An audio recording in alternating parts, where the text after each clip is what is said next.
नमस्कार दोस्तों, आज हम बात करने जा रहे हैं अरावली पर्वत श्रृंखला को लेकर चल रहे एक बेहद अहम और विवादास्पद मुद्दे की। पिछले कुछ हफ्तों में सोशल मीडिया पर सेवरावली ट्रेंड कर रहा है और इस मुद्दे ने राजनीतिक बवाल खड़ा कर दिया है। अरावली भारत की सबसे प्राचीन पर्वत श्रृंखला है जो लगभग 3.2 अरब साल पुरानी है।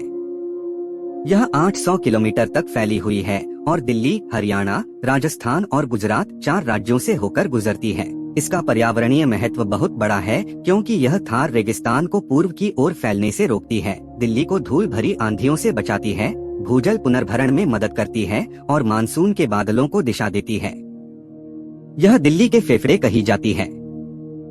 20 नवंबर 2025 को सुप्रीम कोर्ट ने अरावली को लेकर एक महत्वपूर्ण फैसला सुनाया। मुख्य न्यायाधीश BR गवई की बेंच ने पर्यावरण मंत्रालय की समिति द्वारा प्रस्तावित एक समान परिभाषा को स्वीकार कर लिया। इस परिभाषा के अनुसार कोई भी भूभाग जो स्थानीय धरातल से 100 मीटर या उससे अधिक ऊंचा हो, उसे ही अरावली पहाड़ी माना जाएगा।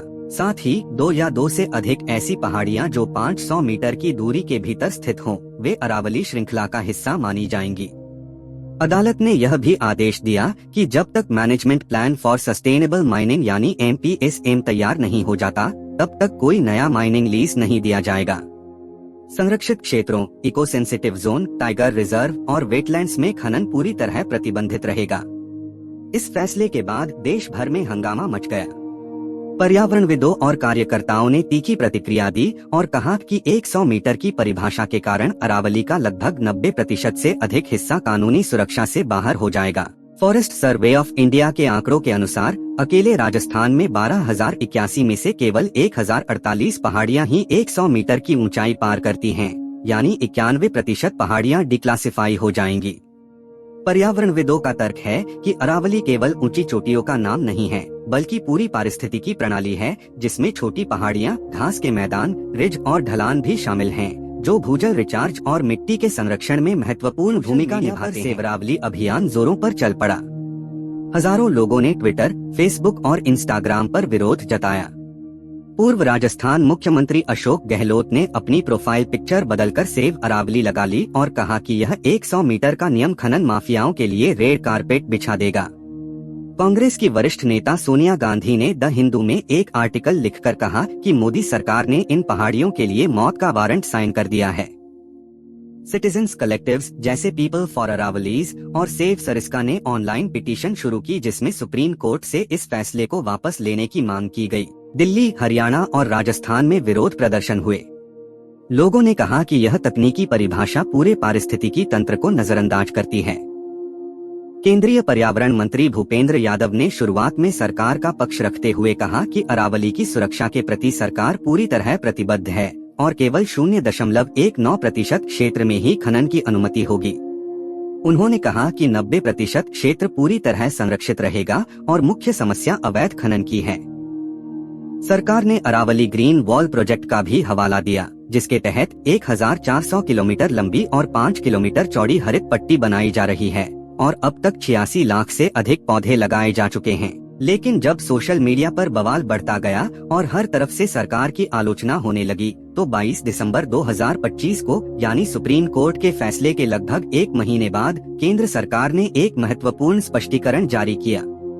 इसे कई लोग सरकार का यूटर्न या पलटी मान रहे हैं। सरकार ने अपने आधिकारिक बयान में कहा कि यह गलत है कि 100 मीटर से नीचे के सभी क्षेत्रों में खनन की अनुमति दे दी गई है। सरकार ने स्पष्ट किया कि प्रतिबंध केवल पहाड़ी की चोटी या ढलान पर नहीं, बल्कि पूरे हिल सिस्टम और उसके अंदर आने वाले सभी लैंडफॉर्म पर लागू होता है। सरकार ने यह भी कहा कि NCR में किसी भी तरह का खनन अनुमति नहीं है और सुप्रीम कोर्ट के आदेश ने नए माइनिंग लीज पर फ्रीज लगा दिया है। भी विवाद पूरी तरह खत्म नहीं हुआ। अशोक गहलोत ने सरकार के इस बयान को जनता को गुमराह करने की कोशिश बताया। उन्होंने कहा कि यह 100 मीटर की परिभाषा को अलग से नहीं देखा जा सकता। उन्होंने सरिस्का टाइगर रिजर्व की बाउंड्री बदलने के प्रयासों का हवाला दिया, जिसे सुप्रीम कोर्ट ने अगस्त 2025 में रोक दिया था।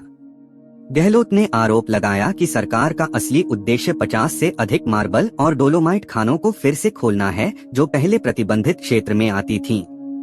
उन्होंने यह भी कहा कि खनन मालिकों से प्रधानमंत्री कार्यालय को एक पत्र भेजा गया था जिसमें पैसे इकट्ठा करने की बात थी। अरावली का यह मुद्दा सिर्फ पहाड़ों की रक्षा का नहीं है, बल्कि करोड़ों लोगों के जीवन, जलवायु, हवा की गुणवत्ता और पानी की उपलब्धता से जुड़ा है।